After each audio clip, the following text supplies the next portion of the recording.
Moi et Richard, on s'est rencontrés il y a 3 ans, plus ou moins.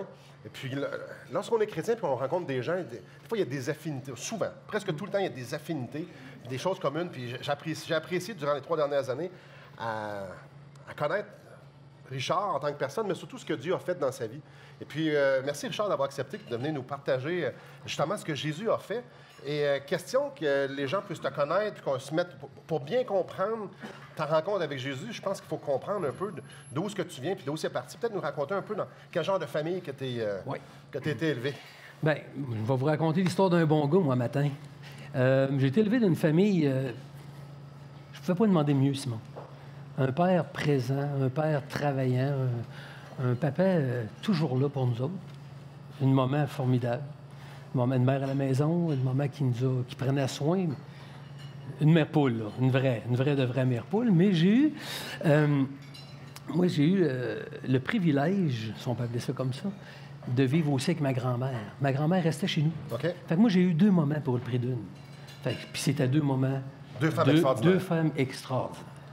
Fait que, tu sais, souvent, on va entendre des témoignages. « Ah, j'ai eu une enfance difficile, mes parents étaient alcooliques ou peu importe. » Tout ça, c'était pas ça pendant tout. Viens d'une bonne famille. Une très bonne famille. Puis j'ai été enfant unique jusqu'à 9 ans. Puis mon père, c'est un homme d'affaires. C'est un photographe professionnel. Puis mon père, on ne manquait de rien. Puis moi, j'étais gâté. J'étais pas mal gâté. Jusqu'à 9 ans. Jusqu'à 9 ans. Bien, 9 ans, parce que mon frère est arrivé à 9 ans. Fait que l'attention s'est divisée. Ouais, mais pas tant. Parce qu'il y avait beaucoup d'amour, puis il y avait beaucoup de place dans leur cœur. Fait que mon frère est arrivé, puis ça a continué.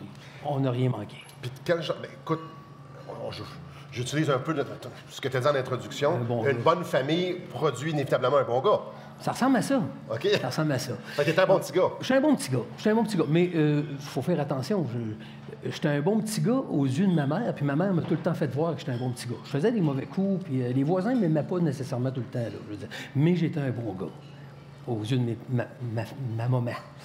Mais j'ai été élevé aussi dans la tradition catholique, oui. La religion catholique. On était des gens là, très religieux. OK. Ah, chez nous, c'était... Regarde, à la maison, là, moi, j'avais été consacré au Sacré-Cœur de Jésus quand j'étais tout petit. Ça veut dire quoi, ça? Oui, consacré. Ça veut dire que j'ai été malade. À un moment donné, j'ai fait un faux croup. Puis j'étais sur le bord de mourir, semble-t-il. Puis là, ma grand-mère m'a présenté au Seigneur. OK. Mais c'est le Sacré-Cœur. Puis le Sacré-Cœur était planté, nous autres, au bout du couloir chez nous, avec un petit lampion. Puis il a tout le temps brûlé, ce petit lampion-là, au pied du Sacré-Cœur, dans le passage de la maison chez nous. Fait que ça, c'était un petit peu la façon de voir. On allait à l'église tous les matins, ou au minimum une fois par semaine, mais la famille, c'était le matin. C'était le chapelet à 7 heures le soir. On nous ramassait pour aller dire le chapelet. C'était la fête Dieu, c'était le mois de Marie. En tout cas, chez nous, là... La totale. La totale. OK. C'était ça chez nous. J'étais élevé dans ça. Mais est-ce que toi, en tant que petit gars, c'était quelque chose que tu appréciais, l'histoire de la religion, puis de Jésus, puis tout ça, c'était-tu quelque chose Oui. Ouais, c'est quelque chose qui me chercher Tu n'as pas été rebelle nécessairement à ça, de ces affaires de parents? Pas du tout. Puis même, au contraire, écoute, j'ai passé beaucoup de temps avec ma grand-mère. Puis on a échangé beaucoup. Puis l'histoire simple, puis ça, c'est quelque chose qui venait me chercher énormément dans ma vie. Fait que j'étais pas rebelle à la religion, mais à un moment donné, ça a fait son temps. Ça a fait son temps. Et quand on parle d'adolescence, là, on a parlé peut-être avant 10 ans, mais après ça, l'adolescence, ça ressemble à quoi? Ça ressemble à quoi? Bien, regarde, l'école, je te dis que j'ai été élevé d'une famille religieuse. J'ai été aussi élevé d'une famille, mes oncles, puis mes cousins. On était une famille tissée serrée, la famille. Ça ressemblait même un peu à de l'italien chez nous. Oui, OK. C'est important, la famille. Puis dans la famille, moi, j'ai 2 oncles qui étaient des lutteurs professionnels. On était une famille d'hommes forts. Je pense que je l'ai été aussi un petit peu dans C'était pas pire. Puis j'ai été élevé aussi comme justicier. Mes oncles, là, c'était des bons gars. Mais c'était des gars forts, puis c'était des gars un petit peu violents, tu sais. Okay. J'ai été élevé dans ça. Moi, j'ai même servi de sac d'entraînement à mes cousins, tu sais. Je veux dire, ils ont fait des gants de boxe dans ma face, puis je veux dire... OK. Oh, oui. Tu avais cette générosité d'âme-là. Mais tout ça, c'était pour la justice. On était beaucoup axé sur la veuve et l'orphelin, la personne qui était la petite personne qui se faisait abuser, ou on appelle ça aujourd'hui de l'intimidation. Oui. Ben, moi, les intimidateurs, là, non, ça ne marchait pas. Fait que j'étais un bon gars, mais les petites claques à la gueule, il y en a eu. Il y en a eu qui ont été donnés. Pas beaucoup qui ont été reçus. Donc, toi, tu es un bon gars, viens d'une bonne famille, tu vois des gens qui sont dans un besoin de protection. En tant que justicier, super-héros, moi, je vais aller redresser la situation. Je suis presque un Batman. Fait qu'en tant que bon gars, tu dis, moi, je vais donner des claques à la gueule parce que je suis un bon gars. Exact. Oui, OK. Ben oui. Non, mais ça a du sens, voyons donc, clairement. Écoute, tu ne fais pas laisser passer ça. Fait que ça a commencé même au primaire. Oui, pour la deuxième moitié du primaire. Ça s'est poursuivi au secondaire. Ça s'est poursuivi aussi à l'adolescence. Puis je te dirais que je suis né à Limoilou. Donc, je suis un gars de Limoilou. Fait que j'ai appris les arts martiaux, j'ai appris le karaté, j'ai appris la boxe. J'ai surtout appris à me battre dans les ruelles. OK. Ça, mais t'es un bon gars. Moi, j'étais un bon gars. Je répète, t'es un bon gars. Oui, j'étais un bon gars. Non, mais je répète ça. Parce que tous les bons gars se battent dans la rue. Mais oui. C'est ça, mais c'était ma justice aussi. Parce que moi, si tu réglais pas, si tu marchais pas selon ma façon de voir, ben il fallait... Il y avait un prêt payé. Il y avait un prêt payé. Le bon gars, ben, c'était ça. Fait que j'ai été élevé un petit peu comme ça. Sans être rebelle, par exemple. Sans être rebelle. Puis, je cherchais pas le trouble. Mais j'avais la mèche longue de même. Je cherchais pas le trouble, mais il y avait souvent du trouble autour. Oui, c'est ça. Okay. C'est ça. Fait que ça a le fait que... Ça a fait une carapace. Ça a fait une réputation à soutenir. C'était lourd. Puis je te dirais que c'était une des choses les plus lourdes à me débarrasser. Mais, en tout cas, ça ressemblait à ça. L'adolescence, j'ai pas eu tant de rébellion au niveau de l'adolescence parce que j'ai été élevé aussi, je te dis, mon père était un homme d'affaires, mes oncles étaient des hommes d'affaires. Des deux côtés, moi, j'ai été élevé en business. Fait que j'avais le goût de la business aussi. Fait qu'à 16 ans, j'ai imposé à mon père de partir à un restaurant. OK. Imposé, oui, c'est ça. Parce que j'ai mangé... on mangeait la pizza, ça venait d'arriver en 71 à peu près. Ça faisait pas longtemps, une couple d'années. Puis... je suis allé manger une pizza, puis j'ai dit au propriétaire, j'ai dit « Hey, on est intéressé d'avoir une franchise. » Tu as 16 ans? J'ai 16 ans. OK. Fait que j'ai donné rendez-vous au franchiseur, chez nous. Puis là, je suis arrivé chez nous. J'ai dit « T'as un rendez-vous. » On se part en business. On se part en business. Puis effectivement, on est parti. C'était une bonne idée. On est parti en business. Fait que 16 ans, je l'ai travaillé beaucoup. Tu sais, mon adolescence... T'allais à l'école, là? J'allais à l'école. Je n'étais pas bon à l'école. Non. L'école, t'as pas fait pour toi? Non, c'était pas fait pour moi. Okay. J'en savais bien plus que ce qu'il m'enseignait. Clairement. Je te regarde, là. Voyons donc. Elle n'avait pas de bon sens. Si tu étais aussi extraordinaire dans ce temps-là, sûrement encore plus, clairement, l'école n'était pas pour toi. Non, c'était pas pour moi. Mais j'allais à l'école pareil. J'allais jusqu'au secondaire 5, mais j'ai travaillé beaucoup. Mon adolescence, je l'ai travaillé. J'ai rencontré une copine à 16 ans aussi, qui est devenue ma première épouse. Donc, c'était une petite adolescence bien occupée, mais pas rebelle. Je me trompe-tu en disant que tu as tombé dans le monde adulte à 16 ans? Oui, exactement. Tombé dans le monde adulte à 16 ans. Tu travailles dans le restaurant de ton père, mais qui est un peu le tien aussi. C'est par intérêt, hein? C'est ça, c'est ton projet, puis c'est toi qui pousses ça. Il me semble que c'est comme être adulte, ça, un peu? Oui. Puis, vois-tu, j'avais été... inculqué avec de grandes valeurs, des valeurs catholiques, c'est des valeurs, des belles valeurs. Mais c'est ça, c'est que je prenais pas de dope, je prenais pas de boisson. J'étais le chauffeur désigné quand je sortais avec ma copine, mais on sortait en couple avec des amis. J'étais toujours le chauffeur désigné. Tu sais, quand je te dis, je me voyais comme un bon gars. Oui, un bon gars. Est-ce que les autres te voyaient comme... Mettons, tes cercles d'amis, tu nous as parlé de ta mère. Moi, je me voyais pas comme un bon gars. Okay. Je parle... pour faire rire un peu en disant que j'étais un bon gars, mais j'étais perçu comme un bon gars par mon entourage. Fait que c'est ça. Et Dieu là-dedans, on est rendu là, 20 ans, mettons. Dieu, es-tu encore aussi religieux que tu étais? Mais je te dirais qu'à partir de 16 ans, j'ai décroché. OK. Ouais. 16 ans, c'était une... Bien, ça me rencontrait plus. Okay. Les valeurs étaient bonnes, mais moi, j'étais en quête. Je cherchais la fortune, je cherchais la vérité, Puis je cherchais la vie éternelle. Tu sais, Seigneur, moi, Dieu m'avait mis ça à cœur. Moi, je voulais aller au ciel. Tu sais, c'est là que je voulais être. Moi. Je voulais pas aller en enfer, puis je voulais pas... Fait que moi, c'était une quête, mais à partir de 16 ans, j'étais plus au neutre. Là. C'était plus business. C'était plus la quête de devenir riche. C'était plus comment faire pour devenir riche. Là, je me suis mis à lire des bouquins sur l'art de faire de l'argent. Fait que c'était comment prendre de l'argent des autres, faire un levier avec, puis investir. C'était ça. Ça, c'était une grande partie de mon adolescence. Analyser, étudier. Fait que j'étudiais, j'étais comme autodidacte. Là. J'étudiais la comptabilité, la gestion du personnel, de 16 à 21 ans, 22 ans, là, à peu près. Je pense que tu ne lisais pas juste ce genre de livre-là. Non. C'est venu un petit peu plus tard. Vers l'âge de 20 ans, là, la quête de la vie éternelle, la quête de Dieu est arrivée. Là, je me suis mis à lire des livres, la cosmogonie d'Urantia. Bon, vous irez voir c'est quoi, c'est compliqué. Il y avait le Bhagavad Gita, un livre saint des hindous, une partie du Coran. Je lisais ça, mais je me disais, il n'y a pas de certitude. Il faut vraiment être un bon gars.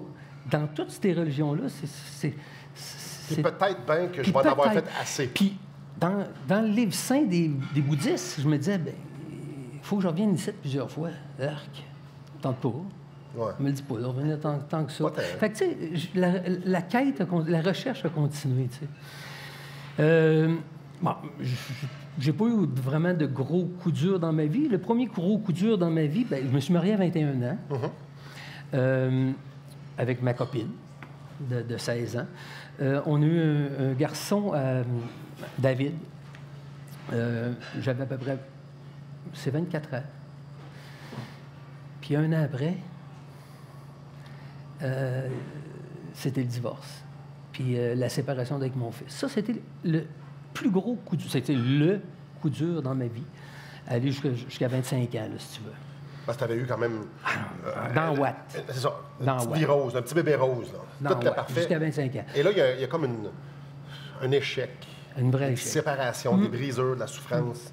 Mais heureusement, Dieu est souverain, puis il y avait déjà un plan pour moi dans tout ça. Il y avait une préparation. Il y avait déjà une préparation.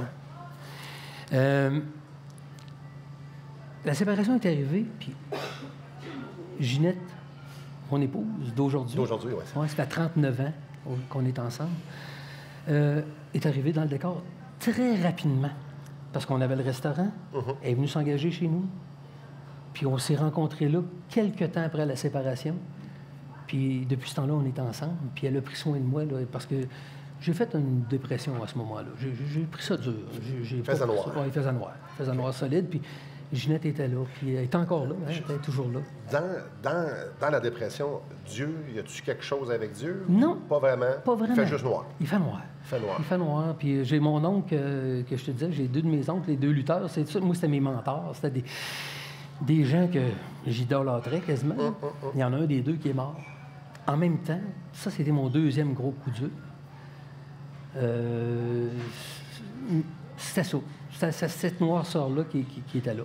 Mais cette noirceur-là, elle a toffé.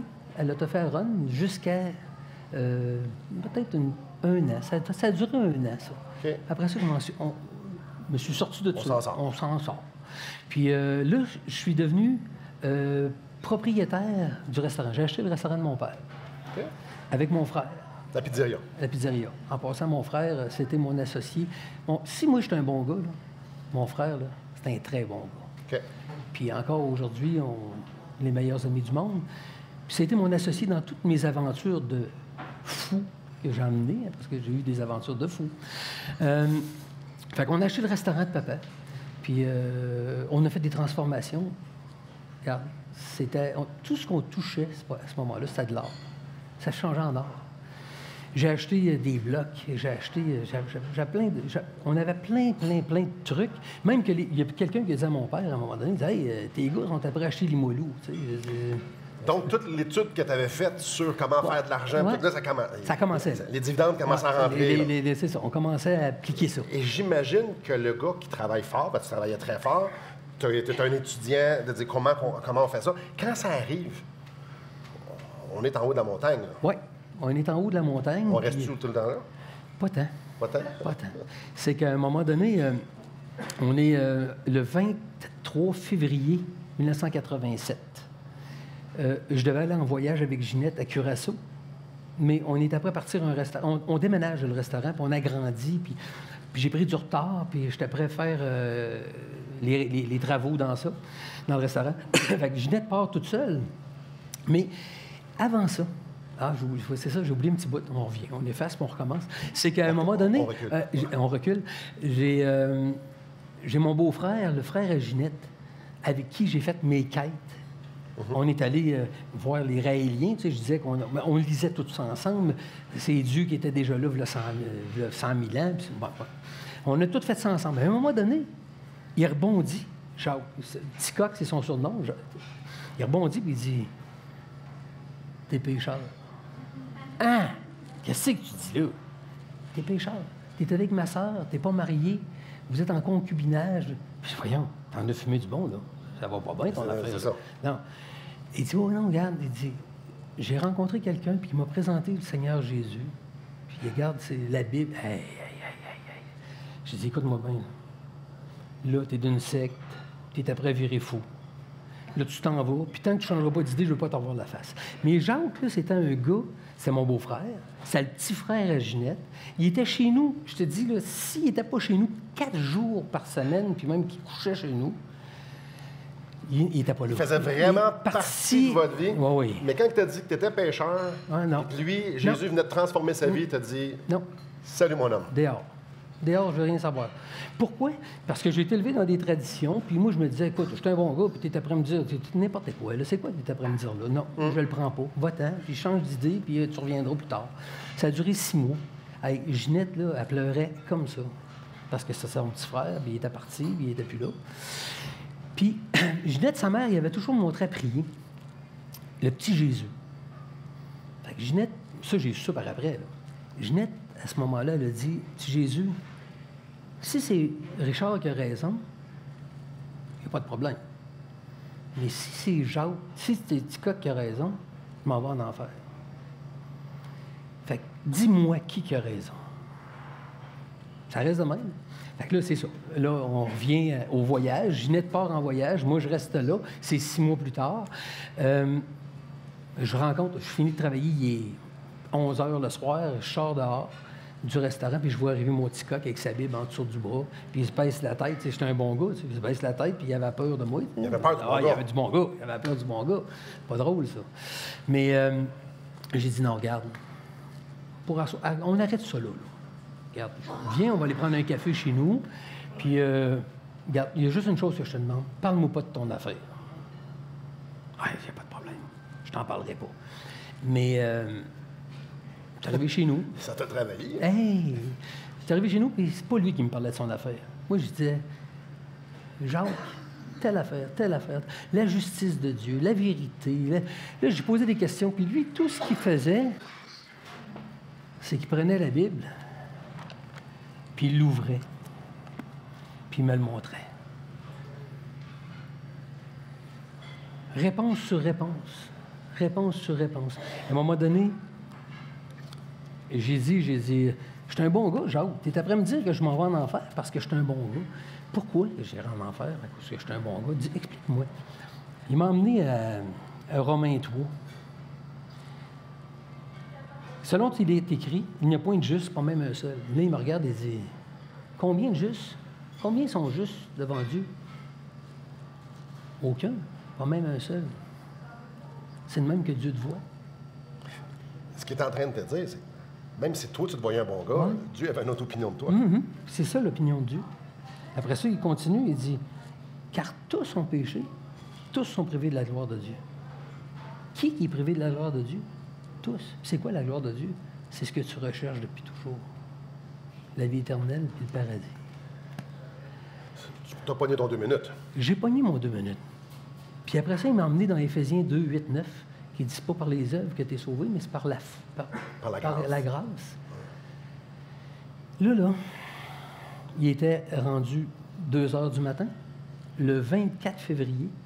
Moi, j'ai la même date de naissance, ma première naissance, ma deuxième naissance. 24 février, les deux. Là, je me suis vu, là, puis excusez l'expression, je me suis vu comme une crotte de nez dans l'univers. Puis je me suis dit, il y aurait juste à faire ça. Puis là, j'ai reconnu qui j'étais face à Dieu. Mes péchés. J'ai reconnu que je n'étais pas un bon gars. Je n'étais pas un bon gars. Je n'étais pas un si bon gars que ça. Quoique pour le standard de plusieurs personnes, tu étais un bon gars. Oui, oui. Dans une bonne famille, jadis religieux, prospère, tout allait bien. Oui. Mais tu n'étais pas un bon gars. Je n'étais pas un bon gars. Fait que du haut de la montagne, dans ton cœur, tu es rendu bien bas. Bien bas.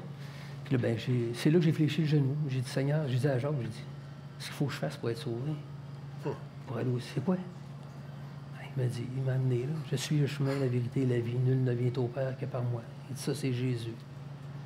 Puis il dit, Dieu a tant aimé le monde qu'il a donné son Fils unique, afin que quiconque croit en lui ne périsse point, mais qu'il ait la vie éternelle. C'est ça que je voulais.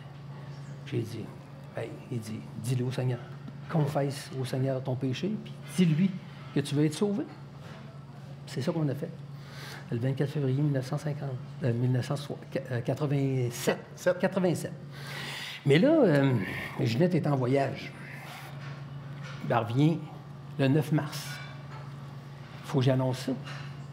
Fait que là, je vais la chercher à l'aéroport. Puis, Ginette, Jackson. Combien de temps après? C'est le 9 mars du 24 février. C'est quoi? 13 jours? Oui, OK. À peu près 13 jours. 12-13 jours. J'arrive à l'aéroport. Ginette, j'ai accepté le Seigneur dans ma vie. Je suis sauvé. Elle dit, hey, s'il vous plaît, j'arrive. Peux-tu attendre un peu? Tu sais? Fait que, oui, c'est correct. Mais là, on arrive chez nous, j'avais mis plein de versets, un vrai fou. Là. Des versets, il y en avait partout sur le mur. J'avais tapissé. Tu venais de découvrir une mine d'or. Une mine d'or, puis je voulais la partager. C'est ça. Fait que là, elle arrive, elle regarde ça, puis elle dit, voyons donc, c'est quoi le problème? J'ai dit, écoute-moi bien. J'ai dit, c'est Ticoc qui avait raison. C'est ce qu'elle avait demandé au Seigneur. Puis elle avait la réponse mot à mot. C'est Ticoc qui avait raison. Elle a accepté le Seigneur là, le 9 mars. Elle a confessé son péché, puis elle a accepté le Seigneur dans sa vie. Fait que depuis 87, on est en cheminement. Oui, mais c'est ça. Ouais, c'est ça. Appelle-moi sur des pistes. Parce que là, le bon gars réalise qu'il n'est pas un bon gars. Réalise que c'est un pécheur devant Dieu. Réalise qu'il est séparé de Dieu. Reconnaît ce que Jésus a fait. Met sa foi en lui, demande d'être sauvé, ta vie est transformée. Plusieurs personnes vont dire, ouais, mais là, donc, là, t'es devenu un vrai bon gars, puis tout t'a réussi, puis tout t'es formidable. Non. Non. Non. Parce que, je te dirais, faire une petite histoire courte, là, c'est que ça faisait des années qu'on était ensemble. On était ensemble depuis 81. Là, c'est plus question qu'on couche ensemble. Là. Mais là, il faut que je me marie, là, parce que moi, ça presse. Fait que, là, parce que... ma femme m'appelait Squidly Diddly, là, la pieuvre, là, puis regarde, mais c'est parce qu'on se sentait, fallait se marier, on se sentait dans l'obligation. Fait qu'on s'est mariés la même année, on s'est fait baptiser la même année. J'ai continué à cheminer, mais il y avait un verset que j'avais lu, puis j'ai très, très mal compris, là. C'est dans 3 Jean 1-2 qui dit, frère, je désire que vous prospériez en tout, là, bon. Je me suis dit, là, en plus d'avoir pogné le jackpot, la vie éternelle, je peux continuer à m'enrichir, puis je peux continuer à... Je vais être riche. Ah, je vais être riche, oui, c'est ça. Fait que là, j'ai commencé à... j'ai continué, sans jamais consulter, sans jamais essayer d'avoir la volonté de Dieu. Je suis un nouveau chrétien, tu sais. J'ai fait des mauvais choix, là. Incroyable. Puis, en 89, j'ai perdu 1 million en liquide. T'as pas mal tout perdu. Oui, j'ai tout perdu. Il me restait plus rien. Je me suis ramassé avec un Aerostar à clutch. Ah, quand même. Oui, c'était pas pire. Un Aerostar à clutch? Oui, à clutch. T'es rendu pas quand un Aerostar ça allait pas bien, là. Non. Mais j'ai compris par la suite que prospérer en Dieu, c'est de chercher d'abord les choses en haut. Puis toutes les choses pourront être données par la suite si c'est nécessaire, mais la première chose qu'il faut que tu cherches, c'est le royaume de Dieu. Puis c'est ce que je cherchais pas. J'étais convaincu. Moi, j'étais sauvé, mais c'était correct. Tu tiens ta Bible, Scott t'a présenté la Bible et tout ça. Peut-être partager, c'est quoi au fil des 30 quelques dernières années, ta relation que tu as eue avec la Bible? Ouais. Bien, j'ai resté un bon gars. J'ai continué d'être un bon gars, mais plus pour les mêmes raisons, plus pour les mêmes motifs. La Bible nous dit d'être fidèle. Le Seigneur nous dit d'être fidèle. D'être fidèle, c'est de garder notre relation avec lui, de garder une saine relation, de se coller à lui. C'est ça, d'être fidèle. Puis de persévérer. De persévérer. Comment persévérer? Bien, en lisant sa parole. Il nous dit, c'est un livre dans lequel il nous dit comment on doit le suivre, comment vivre pour lui, avec lui.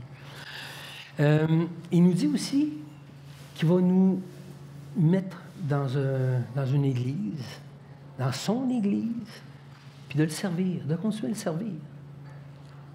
Puis de garder une communion fraternelle. Fait, au fil des années, c'est ce que le bon gars a continué. Bien, j'ai toujours été un homme de service. J'ai toujours travaillé en restauration jusqu'à là 2 ans. Fait que servir, c'était quelque chose de naturel. Mais maintenant, je le fais pour le Seigneur. Je le fais au sein d'une église que j'aime beaucoup. Puis, je continue à vivre selon sa parole. Richard, dans la vie, il y a des hauts et il y a des bas. Oui. Que tu aies Jésus ou que tu ne l'aies pas. Et tu as eu des bas dans ta vie. Oui. Tu as eu des déceptions, tu as eu des ajustements. Peut-être juste brièvement, dans les dernières années, ça a été plus difficile. Et peut-être juste expliquer comment Jésus est venu pertinent, mais pas est venu, comment il était pertinent dans ta vie alors que c'était plus difficile. Bien, regarde, j'ai été déclaré invalide il y a 2 ans. Je ne pensais pas de finir ma carrière comme ça. Il te restait encore une couple d'années? Il me restait encore des belles années. Mais je me suis fait déboîter la hanche. Puis j'ai eu 2 opérations, puis très limité maintenant. Je suis une personne limitée. Mais je te dirais que dans mes épisodes, j'ai fait une dépression. J'ai oublié de dire que j'ai fait un burn-out aussi dans les années 2000. Avec ça, là, je suis pas sûr que j'aurais eu le goût de continuer, mais je suis dans sa main. Le Seigneur m'a fait une promesse, il m'a dit, Gab, on va cheminer ensemble, on va marcher ensemble. Puis, même si ça va pas bien, ça se peut, tu sais, je t'ai pas promis que ça irait bien toute ta vie, mais parce que j'étais dans ta vie. Mais je vais être toujours là, par exemple. Tout le temps, je vais être là. Puis il a toujours été là. Peu importe les situations, peu importe. Vois-tu, là, dans le moment, je suis limité. J'ai arrêté de travailler. J'ai été déclaré invalide. Ça me permet d'être un aidant naturel pour mes parents. J'ai encore mon père, ma mère, 92, 87 ans. Ils sont encore amoureux. Ça fait 70 ans qu'ils sont mariés. Je prends soin d'eux, chose que je ne pouvais pas faire en restauration. Je travaillais 70 heures par semaine. Je prends soin... J'essaie de m'impliquer au niveau de l'Église, chose que je ne pouvais plus faire ou que je ne pouvais à peu près pas faire. Fait que le Seigneur me tient dans sa main. Il m'aide à passer à travers des étapes difficiles. Il me supporte. Je me sens très supporté. Richard, il y a beaucoup de gens qui... Dans les grandes questions fondamentales de la vie, c'est où est-ce que je vais après qu'on meurt? Parce que je ne veux pas être prophète de malheur, mais on va mourir. Et il y a beaucoup de gens qui angoissent par rapport à ça. Toi, où est-ce que tu t'en vas? Comment ça va se passer quand tu vas mourir? Moi, j'ai aucune crainte. Je m'en vais retrouver le Seigneur. Je vais être dans... Il me prépare une place. Elle est prête, ma place. Je vais être à ses côtés pour l'éternité. Et ma deuxième question, c'est comment et pourquoi tu fais... Tu es aussi certain de ça? Parce que le Seigneur a pris ma culpabilité sur la croix. Il a pardonné mes péchés. Il a tout effacé. J'ai un beau dossier vierge avec son nom dedans. Jésus. Quand je vais me présenter devant le Père, je vais dire, voici mon dossier. Puis il va regarder, il va dire, bienvenue mon fils. Je te l'emprunte. Oui. Quel témoignage, hein? Moi, ça me fascine de voir comment Dieu orchestre les choses pour pouvoir aller rencontrer quelqu'un.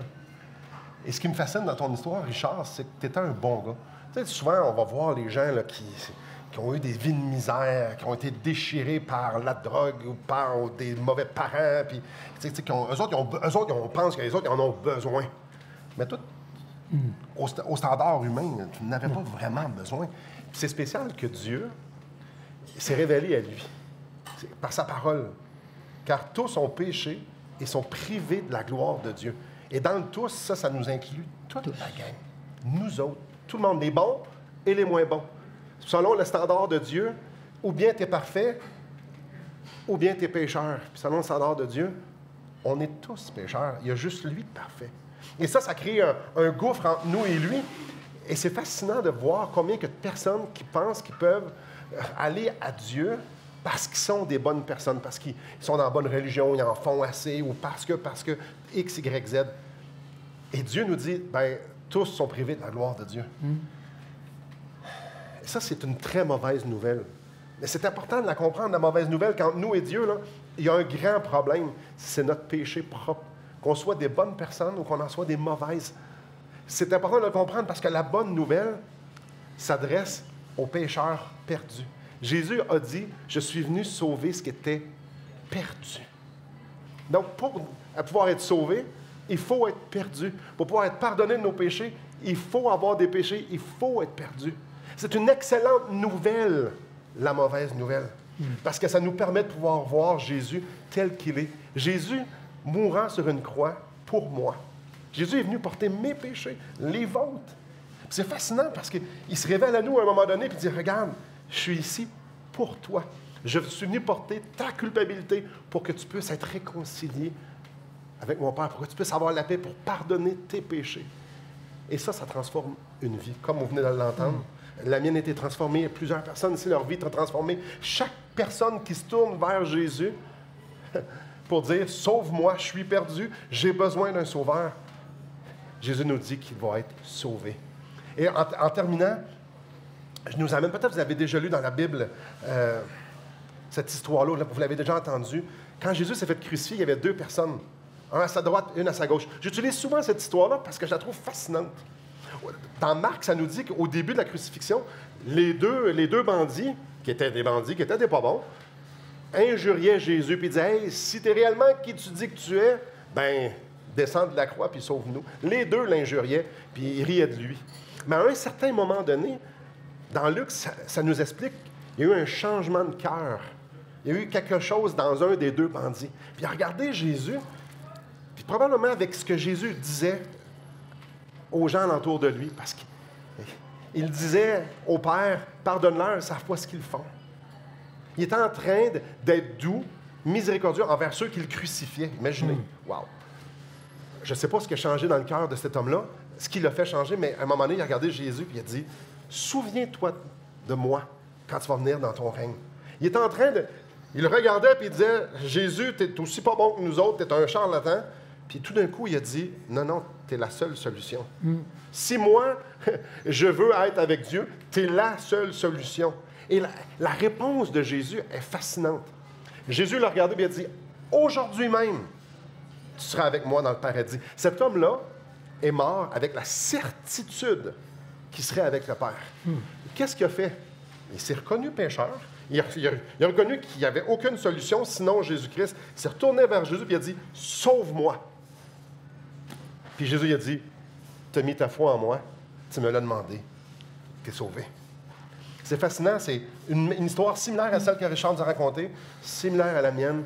Et aujourd'hui, vous êtes devant ce même choix-là. Chacun d'entre nous. Disez-moi, là, je veux-tu être sauvé de mes péchés? Oh, il y a du monde pire que moi, certainement. Mais moi, je suis pécheur.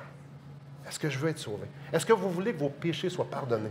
Et ma question pour vous, c'est, aimeriez-vous être réconcilié avec Dieu? Premièrement, il faut savoir que vous avez un problème. Deuxièmement, je veux-tu être réconcilié? Est-ce que j'aimerais ça pour savoir, moi, comme Richard, et comme la Bible me dit, que je pourrais mourir aujourd'hui puis avoir la certitude que je m'en vais au ciel. Certitude. Ce gars-là, il a eu la certitude. Jean, l'apôtre Jean, a écrit dans son épître, « Je vous ai écrit ces choses afin que vous sachiez que vous avez la vie éternelle, vous qui croyez au Fils de Dieu. » Je vous ai écrit pour que vous le sachiez que vous avez la vie éternelle, ceux qui croient que Jésus-Christ est la seule solution. Donc, pourquoi on fait des déjeuners de l'espoir? Je reviens avec comment j'ai commencé, pour vous montrer cette bonne nouvelle-là. Que quiconque se tourne vers Jésus, n'importe quel pécheur, petit ou grand pécheur, se tourne vers Jésus, ses péchés peuvent être pardonnés, réconciliés avec Dieu. C'est fascinant. Jésus a dit, « Je suis le chemin, la vérité et la vie. Nul ne vient au Père que par moi. » Et ça, c'est dans Jean 14, 6, ceux qui ont reçu des évangiles de Jean, c'est écrit dans ça. Ah, mes chers amis, moi, ça s'est passé au mois d'octobre 1996, 87. On a toute une nouvelle date, une date où je me suis tourné vers Jésus. On s'en souvient toute notre vie. J'ai fait, je m'en vais en enfer si je meurs. C'est ma seule solution. Et j'aimerais pouvoir prier pour vous. Et peut-être qu'aujourd'hui, vous êtes comme, wow, j'ai un problème, j'ai besoin de Jésus. Et j'aimerais pouvoir prier pour vous. Donc, ce que j'aimerais faire, c'est vous inviter à fermer vos yeux, à courber la tête. J'aimerais prier pour nous tous. Et peut-être qu'il y en a ici qui disent, « Oui, moi, je sais que je suis pécheur et j'ai besoin d'un sauveur. Et oui, je veux demander à Jésus de me sauver. » Et si c'est le cas, les gens, fermez vos yeux. Si c'est le cas, juste me faire un signe de la main. Je ne vous nommerai pas, vous allez être, c'est secret. Je veux juste prier pour vous. Si c'est pour vous. Si c'est le cas, dites moi, je veux me tourner vers Jésus pour être sauvé. Je veux prier pour vous d'une façon spéciale. Oui. Merci. Oui, je vois les mains. Je prie. Seigneur Dieu, merci pour Jésus. Merci que tu nous as tellement aimés, que tu nous as donné ce Jésus qui est mort à la croix pour nous. Oh, merci. Merci, Seigneur, parce que on peut être pardonné. Et je veux te prier pour ceux qui ont levé les mains, spécifiquement. Je veux te prier pour eux, pour que, Seigneur, tu les amènes au pied de la croix. Que, Seigneur, le cheminement qu'ils sont en train de faire, qu'ils puissent, Seigneur Dieu, se tourner vers toi et dire « Sauve-moi ». Peut-être même maintenant, qu'ils puissent te dire « Sauve-moi, Jésus. Tu es la seule solution. » Ah, Seigneur, pour les autres, peut-être qu'il y en a qui n'ont pas levé la main pour quelconque raison, qu'ils puissent eux aussi, Seigneur Dieu, être amenés au pied de la croix. Pour nous tous. Parce que, Seigneur Dieu, c'est juste là qu'il y a la paix. Merci pour ce temps qu'on a pu avoir ensemble. Merci pour chacune. Et je te prie, dans ce nom, qu'on a hâte de voir cette personne, ce Jésus que j'ai tellement hâte de le voir. Amen. Amen.